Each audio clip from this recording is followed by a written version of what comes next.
Well, we still have so many mails coming in concerning the Benue matter, and I'm quite sure we have to look at a couple of them because the authorities in Benue State will need to know what the people feel and how they do feel and what they think about their response on this particular matter. But again, let's go to our Abuja studios as we're now being joined by Mike Ejiofor, is former director of the State Security Service. He joins us to look at the debate concerning the state of emergency. Good morning, Mr. Ejiofor. Good morning. Well, I'm quite sure you've been following the debate. A couple of, individuals we've talked to on this particular matter, they say, well, they are in agreement for an extension. But first thing first, we must have what they call a kind of stewardship coming from the military authorities or the security agencies and even the government at the center to tell the nation what exactly they've been able to do or achieve or what form of challenges or challenge they've been encountering in the emergency situation they've been given for the past 3 consecutive times. I think the issue whether the emergency should be extended or not is has generated a lot of interest in terms of discussions in the country. You recall that only last week the service chiefs met with the Senate in a closed door to discuss the modalities of extension. And the Senate came out, the committee came out with a position that they were satisfied with the position of the military and their activities and achievements. So it's now left for the plenary to discuss the issue of emergency as requested by Mr. President, both to the House of Representatives and the Senate. But on my own part, I believe that it's very important that the extension be given. But my worry is elections are upcoming, and we don't know what will be the position of these 3 states of emergency during the elections. Whether the elections will be conducted there, under that kind of atmosphere. But again, if you look at the situation we were before the emergency, we had a lot of bombings and attacks on various communities until the state of emergency was introduced. And this issue came to, it was brought down, especially the issue of bombings. And I think where we got it wrong a little was when the issue of the ceasefire was negotiated. And I think that was actually mishandled, and it gave the insurgents the opportunity to regroup and re-strategize. But the question is, if we don't get state of emergency extended now, what will be the situation? It will be worse than this. So people who argue that the extension should not be granted, I think they are misinformed and misguided. That's my position. Talking about the bungled,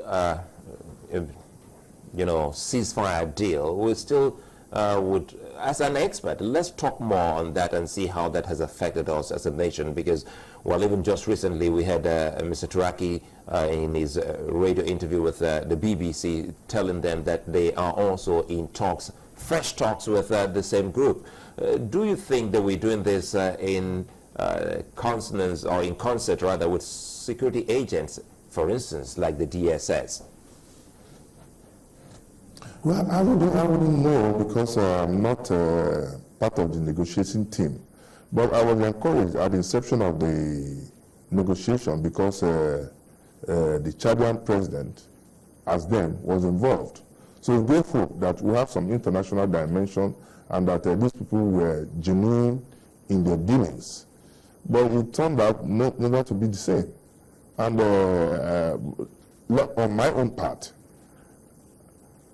I've taken a position, no matter how it is, whether it is good or bad, but that's my personal position, that government should go all out to put an end to this insurgency by flushing out Boko Haram, except, of course, when the negotiation comes from them, from the Boko Haram, because you seem to be dealing with no particular person or leadership.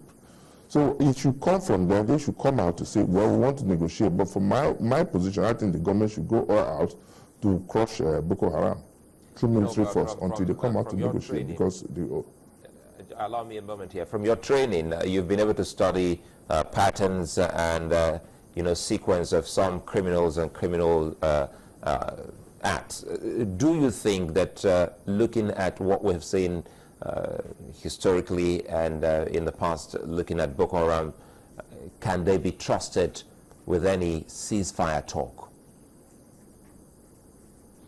You see, the issue remains that we are talking of ideology.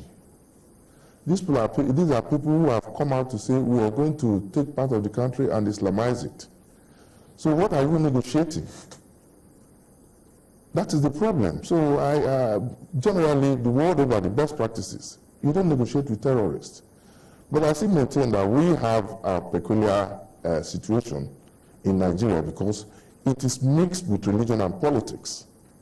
So we should isolate those components and treat them. But as it is now, government has made a lot of offers for negotiations, and it doesn't seem to be working. So that's why I said it's better the military re-strategizes and attack these people until they come out to say, well, we want to negotiate. But I don't think it's time for us to negotiate.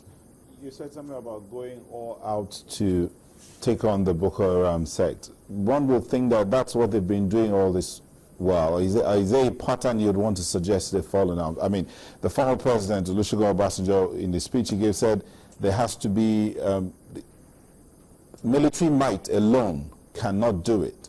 So is there any other strategy you're thinking that they should adopt? Yeah, military option is not the only option, and it's not the best. Because if my crush Boko Haram, another group will come up. But the point I'm making is that the leadership of Boko Haram should be sincere and genuine to come out to say, yes, we want to negotiate, and put their cards on the table so that government will know exactly what they want. There are issues that cannot be negotiated. For instance, I think they talked about prisoner swap. Well, if it's genuine and government that can bring peace, the issue of the Chibok girls, those can be negotiated. That you take over a part of the country to say you are ruling this part of the country, hosting your flags and saying you are Islamizing parts of Nigeria, that cannot be negotiated. So the sum total is that negotiations, yes, will be based on certain ideals. Definitely not the issue of our nationhood. Nigeria remains one united, indivisible country. So the military option is not the only option. The government has been open to say we will negotiate. But who are we going to negotiate? We need credible sources within the leadership of Boko Haram to come out and say, and some of them have come out to say, to disown the negotiation. They are not part of it. And the issue of the suicide bombers using girls has come up again. I think that's what our security forces should direct their efforts to curtail for now.